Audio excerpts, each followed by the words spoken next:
Literally, like, I'm surprised. And sorry, Kyle Brandt. Good morning, football. I'm calling you out. That was an angry run. It wasn't on the angry runs run. It should have been on there along with Jamal Williams catch. I don't care if it was for 6 yards. He skipped over defenders, shouldered Thomas Davis, and broke through two tackles. Put some angry runs on there, not some soft angry runs. The last guy I'm going to Sorry, bring had to up get for that out. waiver wire pickups is also on a bye this week, and we haven't seen him since the beginning of the season. But Darius Geis has been activated from IR. He is on bye now. So long, AD owners. They said he has been working out, getting some rehab stuff done, and His third knee. perhaps, I mean, the third knee God, is looking questionable at this point. It's a game time decision on the third knee. But Jesus! there is a chance Darius Geis plays on their next game versus the New York Jets, November 17th. So there you have it. Those are my top waiver wire pickups for you guys. Zach Pascal, Ronald Jones, Devontae Parker, Darius Geis, Noah Fant, and D's favorite, Kalen Ballage. Bailage. I love it. So, I don't know. I don't feel good about Chester Rogers. I don't know why. That's fine. I get it, but I mean, would you put him or Demarius Thomas Paris in? Campbell is going to miss some time, so Chester Rogers steps right in there. Demarius Thomas. What about him? Nah, I'm good on that. Oh, you don't want some? You don't think Sam Darnold and his ghosts are going to be running with Demarius? You bring up a good name to mention, folks. If somehow Ryan Griffin is still on your waiver wire and you are hurting at tight end, Ryan Griffin, not Chris Herndon, who we've all been hoping for to break out. Ryan Griffin's the tight end owned in New York right now, getting it done. Okay, I got you. You feel me, dog? Oh, I am. So, how are you feeling with some of the IR cuts that I brought up earlier? Do you think they're going to affect anything we've seen in fantasy this year? Some of the IR cuts, such as that I brought up earlier. I didn't know if that would affect anything. I mean, I know with small names like Quan Alexander, do you hold on to 49ers defense or do you dump them? Especially after what Arizona just did. No, I think you can hold on to the Niners defense just fine. They've been a pretty solid unit. Titans defense, Malcolm Butler, corner goes down. He's been playing solid too. Yeah, that's true. That's true. Again, I think definitely at this point, it is very important if you're a team that is looking like a playoff team to be combing the defenses and checking out their matchups and seeing who has the best playoff matchups. That is a good point. At this point in the season, you should be maybe not already having them on your bench per se. You know that there's a few weeks left before you can still have depth on your team, but the weeks are going to start coming where you want handcuff running backs and extra defenses on your team. All right, you answered my question. Waiting on word from Mr. Molstad. He says he's looking over the trade. So we're waiting to see if he shows up. Well, we might as well go through the standings of our First and Goal Pod Fantasy League. You should avoid last place of my division. While we're at it, this is a fun part where we talk about the record and how things are going. I feel very good about it considering I just had a big win over our producer, Jay himself. If I had lost, I probably wouldn't want to bring up the standings. But since I won, I'm going to comb through them in order of 10 through 1. At number 10, we have Monraj at the 10 spot, very last, with the Edmonton Bills. At number 9, Miss Julie Voigt with no luck needed. Number 8, we have our co-host himself, Mr. Dave Stager with Geronimo's Tribe. Number 7, we have Chris Rosevlaglu. Number 6, we have Team Southgate.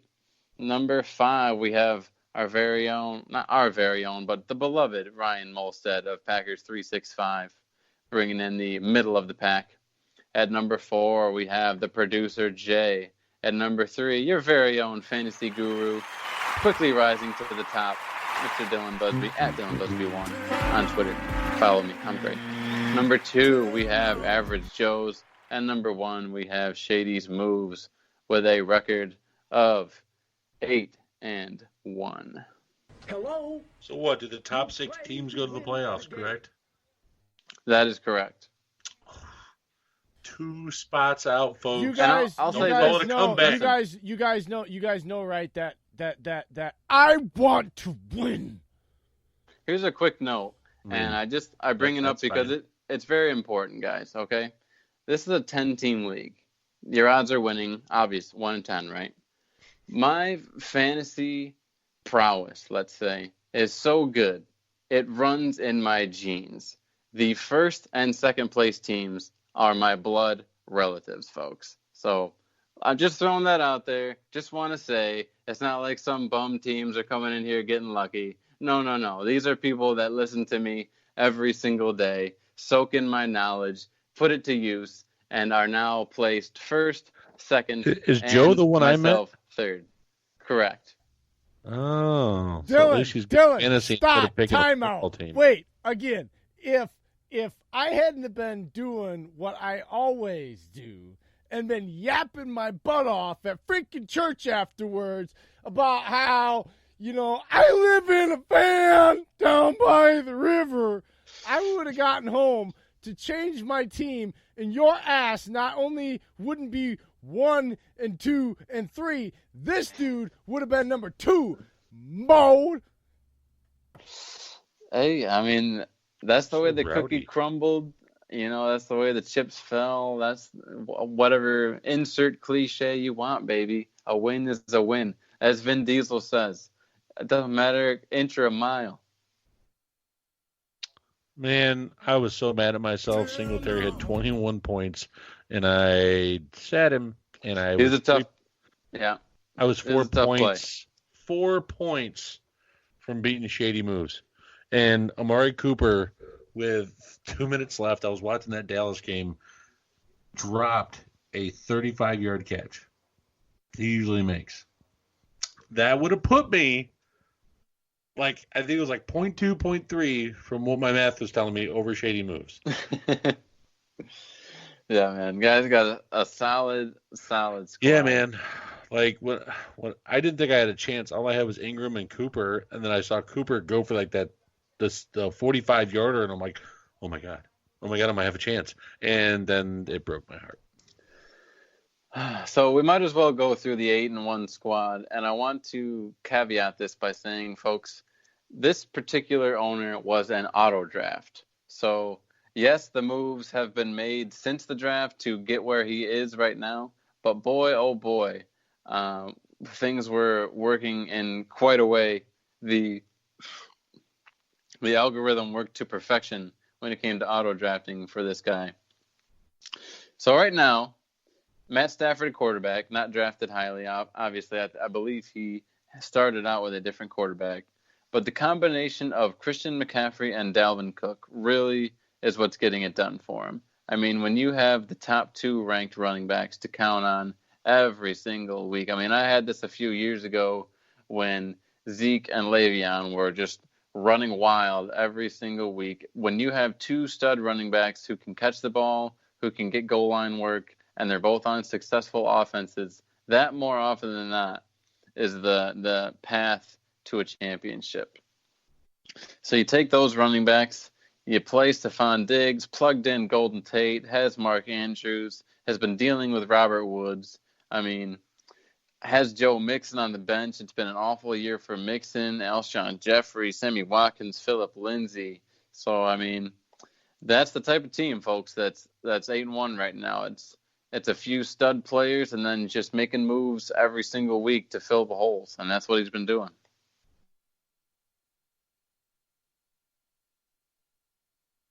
I mean, yeah, after you went down to the roster, he just has it built. I mean, from top to bottom. Even after auto draft and trades, it's just built. Everything's going to give you that consistent performance.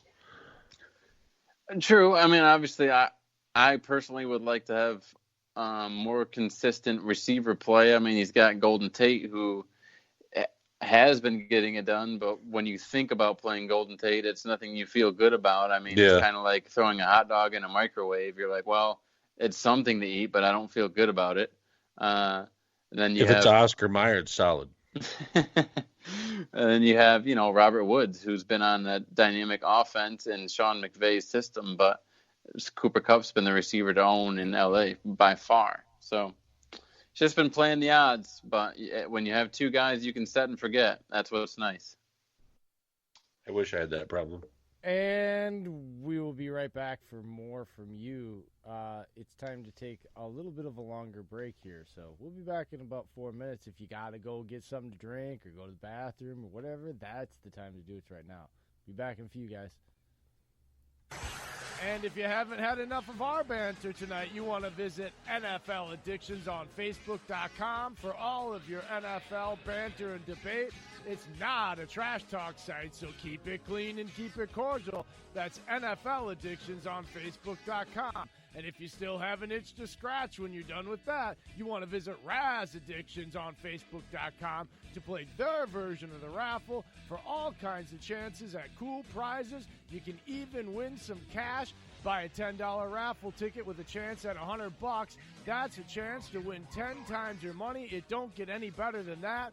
That's Raz Addictions on Facebook.com for all kinds of cool prizes. Tell them what you've won, Dave. I've won everything from NFL tailgating barbecue sets. I've got old school helmets. I've got new style helmets. I've got memorabilia rings. I've got signed banners. I've got signed footballs. I've got everything that Raz Addiction offers, folks. They also have more that I haven't won, which is surprising, but they're cheap, affordable, and they're certified stuffs that you can win. So go ahead and check it out. That's Raz Addictions on Facebook.com. Go there, play, and win. And now it's time for shout-outs. We have at Packers 365 with Ryan Molstad, host of the First and Goal 365 post-game show, covers all things Packers with passion and great insight. Then we have Miss at Julie Noted _PFG NFL writer and co-founder with at Backs Football Guru of at PFG Vibe and PFG Vibecast. Julie is also a Colts writer for at Our Turf Football, a women's group of sports writers with having great pieces and is a great sports follow. Also, we have PackToTheFuture.com, where it features us on their podcast sections, where you can get all the things you didn't even know, where you can check out Packers news and check out tickets to the games and even Packer event updates. At Parker Momos is a Packers writer and contributor for Die Hard Packer Fan, a great young writer with a different view of the game and brings a ton of energy and passion to his work. Then you've got at MontyJP231, the founder and host of the Full Monty Football Show every Sunday live at 11 a.m. Eastern, featured by Nuts and Bolts Sports on blogtalkradio.com. He works hard on Sundays so you don't have to.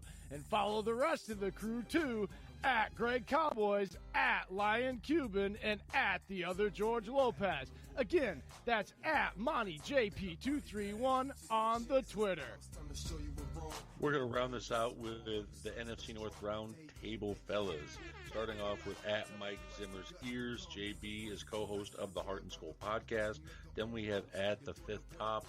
Julius Porter is a Detroit native Lions writer for at Detroit Sports Nation, and Uncle Mike 21.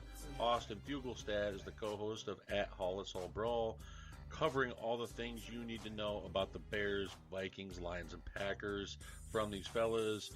Also, special shout out to Julius Porter. He's going over to Afghanistan, folks. He's going over to be a contractor to help set up for the soldiers. Go ahead and keep him in your prayers. We're going to miss you, buddy. We'll be holding a spot for you when you get back. We'll miss you and love you. Much love, Julius. Stay safe, buddy. And as always, you can follow us on the Twitter at First and Goal Pod, myself at UPJ33, Dave is at Steak and Cheese, the fantasy wonder himself, Dillon at DillonBusby1. Email us at firstandgoalpodcast@yahoo.com with all your football and Packer questions. Give us your comments, and you just might end up making the show live. Again, that's First and Goal Podcast at